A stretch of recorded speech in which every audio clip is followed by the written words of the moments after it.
It's often been said, experience is the best teacher. We learn from our experiences. Experiences give us more lessons than books and lectures do. So in this session, we're exploring the experiences that we've had that prepare us for further ministry in the church or in the world. We hope that each of you will be able to find a ministry in the church or a mission in the world that is right for you and is satisfying for the people that you will be ministering to. Sometimes our best lessons come from our most difficult experiences. I think of James and Jenny, who lost their infant son. It was a terrible experience for them, but it opened the door that other people came and they were able to minister to other people who had similar difficulty. Or I think of Al. He was the principal of our adult Sunday school program, but he became addicted to alcohol. And through Alcoholics Anonymous and through the church, he was brought to sobriety. And I think ALF has brought at least a dozen people to sobriety. How better to help when you've gone through the difficult experience yourself? Today we're fortunate to have Dave and Mary Lou Klassen with us. They've had a lifetime of experiences in various mission assignments, and we're going to explore how those experiences have helped them, and probably us, to another kind of ministry. Dave, let's start with you. I understand that you've just recently returned from 3 years of MCC work, Mennonite Central Committee work in Nigeria.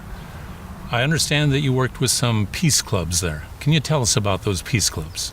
Yeah, peace clubs in Nigeria is something that was initially mandated by the government of the country, but they had no capacity and probably very limited intention of actually carrying these out. So MCC was engaged with one of our partners that was made up of about 10 different partner organizations, both Muslim and Christian. And MCC was the big hitter, the big funder on this initiative. So we worked with this partner, Emergency Preparedness Response Teams, and they worked very methodically and intentionally at setting up peace clubs in secondary schools around the state, Plateau State in Nigeria. So their intention was to set up over 50 clubs, peace clubs, in 17 local government areas of the state. So they worked at that by training teachers and some other support workers that were specially selected to get this training. These are people that already were on the way to thinking in terms of alternatives to violence and with a strong peace orientation.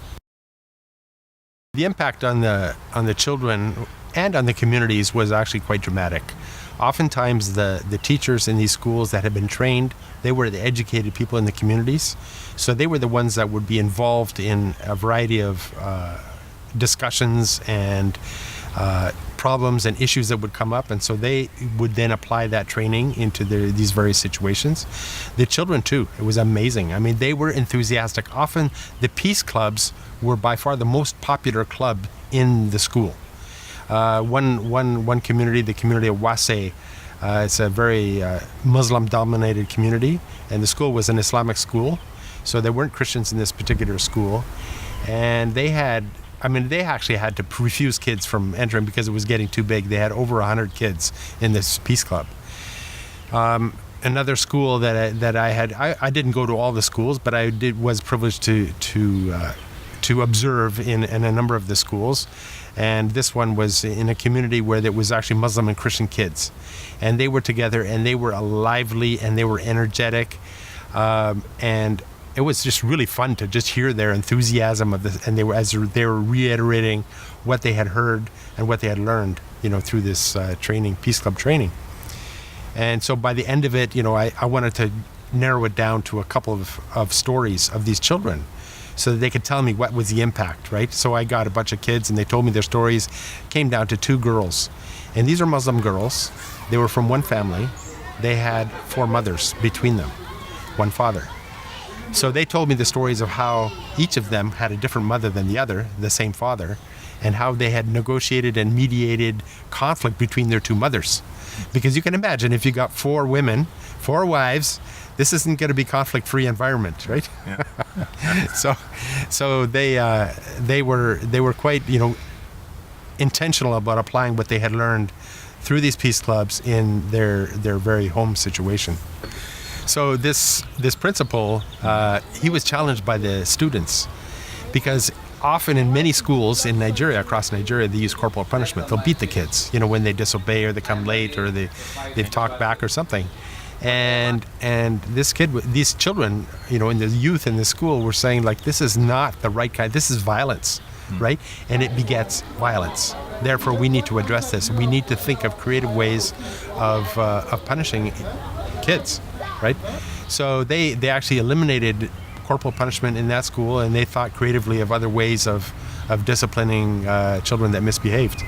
So that was very interesting to see this kind of impact of these clubs. Dave, this is fantastic. It's exciting. I had no idea that there were peace clubs like this in Nigeria, and your involvement in them.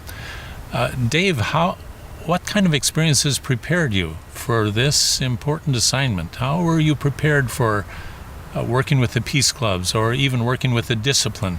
There is something to be said for understanding culture and understanding people and how to engage with people. And having spent, a good part of my life living in Africa, 25 years, that gave good preparation for just how do you engage with people, and how do you be sensitive and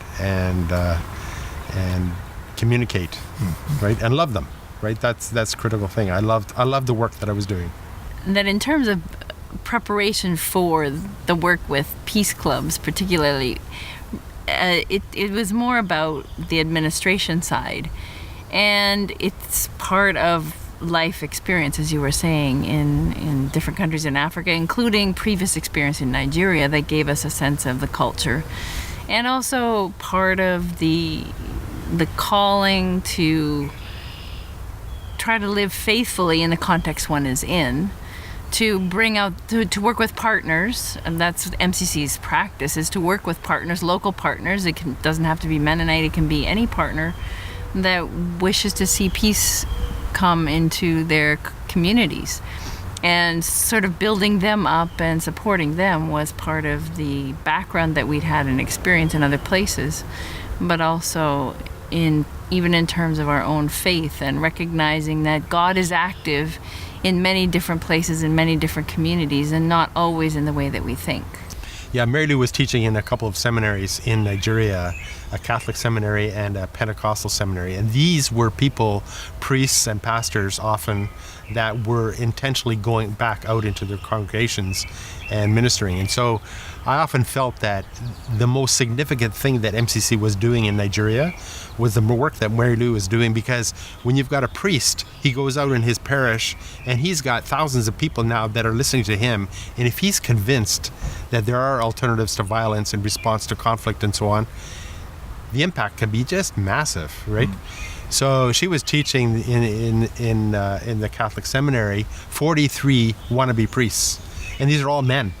And I thought it was really cool, because here she is, this young, this white woman in amongst all these 43 priests. And I actually have some cool photographs of that, But she did really well, and they really engaged and appreciated, the contribution that she was making to what they were thinking. And now I have the opportunity to teach here, again, Peace Studies courses at Conrad Grebel University College. And I would say a lot of what I learned about in terms of how conflict works there, and the stories of people's experience and their questions about peace-building methodologies, influence and impact what I want to bring to classrooms here in Canada. You actually taught at Conrad Grebel before you went. Yes. And that prepared you for your assignment there. Yes, exactly. And now you have more illustrations and more understanding that you can bring back to it again. Yeah, so it's kind of like a revolving cycle. I did my Master's of Theological Studies at Grebel, so it was part of deepening my understanding of our peace tradition as Mennonites and my own theological background, that I could carry some of that into what I was teaching in Nigeria. It affirms the idea that experience is the best teacher. And you've been taught some further things to apply in the present situation. We've heard Dave and Mary Lou share some of their experiences. Now I encourage you to share your experiences with each other. What have you been through that has made you who you are today? And how have your experiences prepared you for the next chapter in your life? Before you meet next time, I encourage you to finish pages 90, 91, and 92. They bring together the information that we've been learning about each other and about ourselves, and they will help us in our closing meeting. Next week is our last session, so I look forward to sharing together at that time.